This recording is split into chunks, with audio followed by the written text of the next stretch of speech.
I thought it was just a normal accident, until I saw the dead man sit up.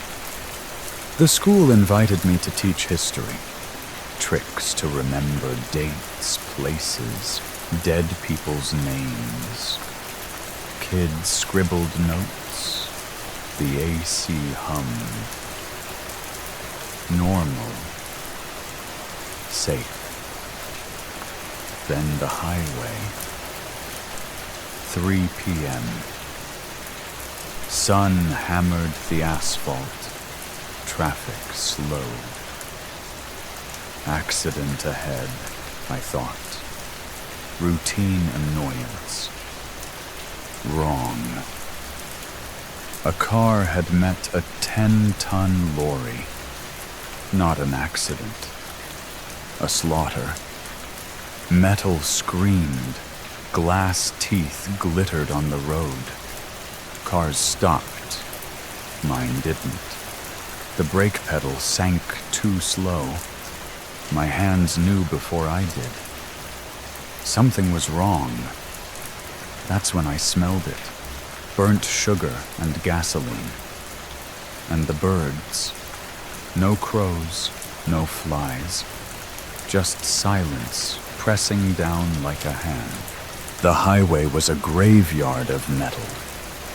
Waze said 90 minutes minimum. Then I saw it. A thin blue line cutting through the map. Local road, no traffic. Home in 35. I took the exit before logic could argue. At first, it felt like winning. Single-story houses with peeling paint. Trees so green they looked painted. Birds dipped between power lines like this was some damn postcard. I rolled the windows down, slowed to 40 kph. Let the breeze carry that cut grass smell. That's when I noticed. The birds were all sparrows. No crows, no mynas. Just sparrows, moving in perfect sync. And the houses? Every porch light was on, at 3:17 in the afternoon. The road curved like a knife slash.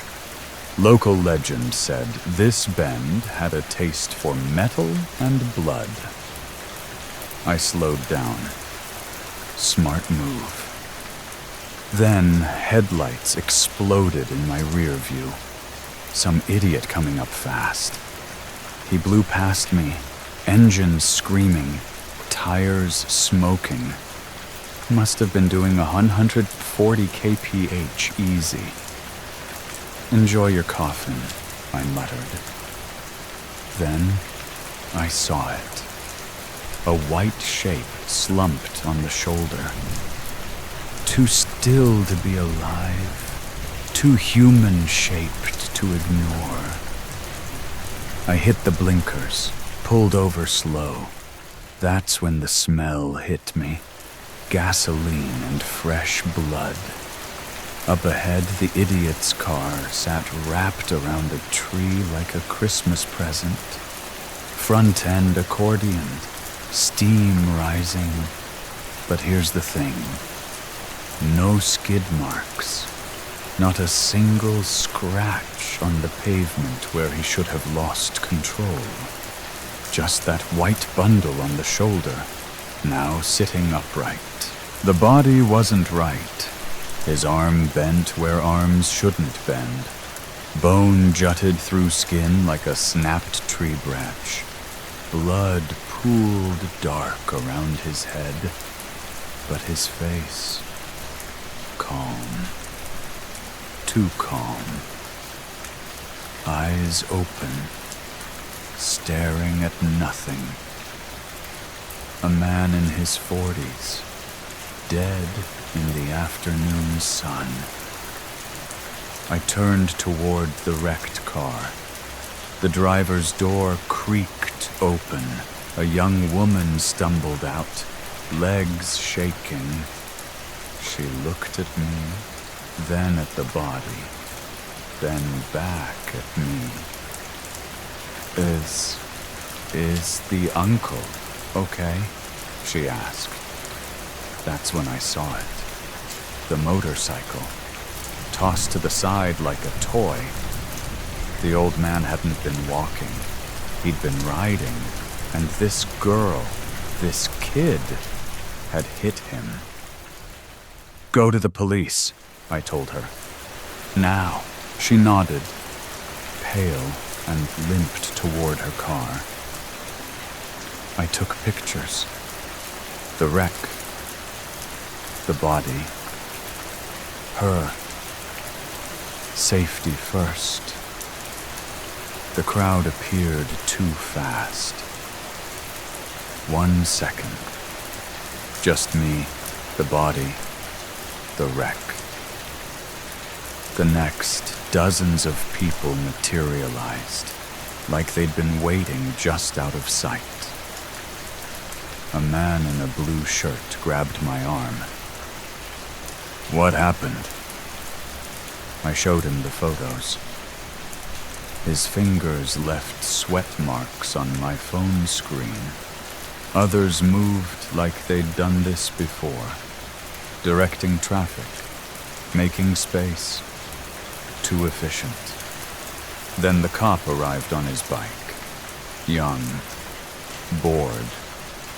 He barely glanced at the corpse before asking for my statement. I told him everything.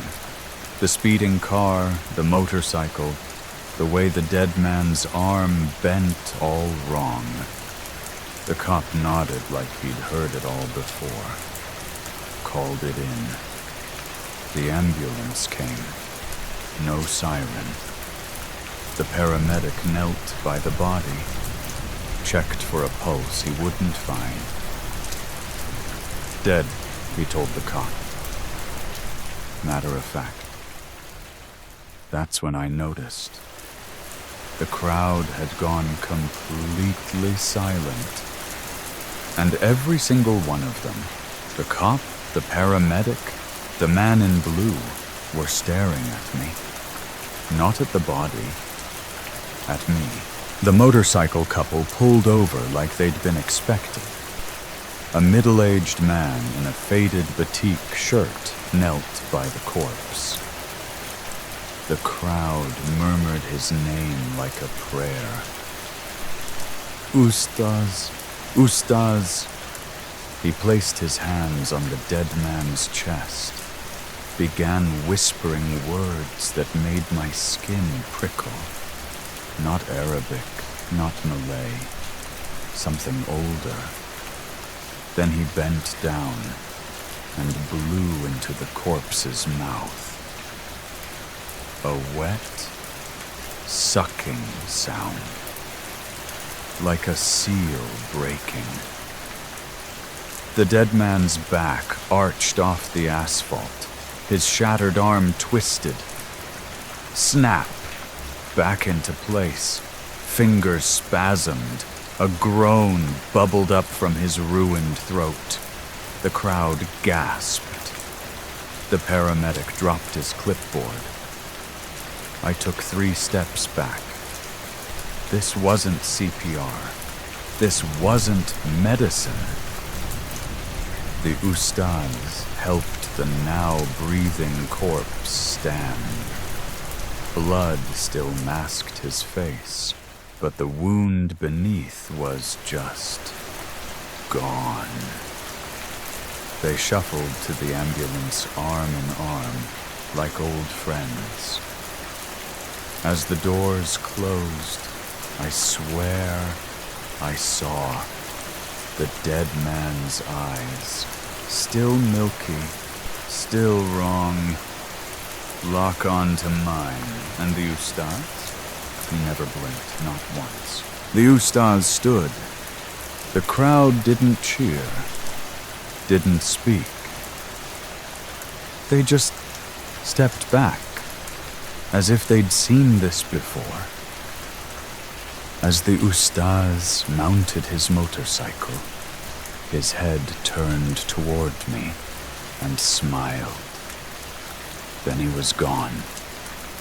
The crowd vanished within minutes. The police officer refused to meet my eyes.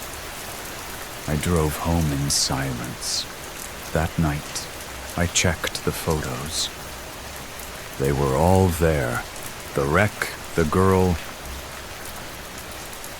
the body. This wasn't an accident. It was a warning. Like if you'd have run instead of taking photos, subscribe for true horrors that follow you home.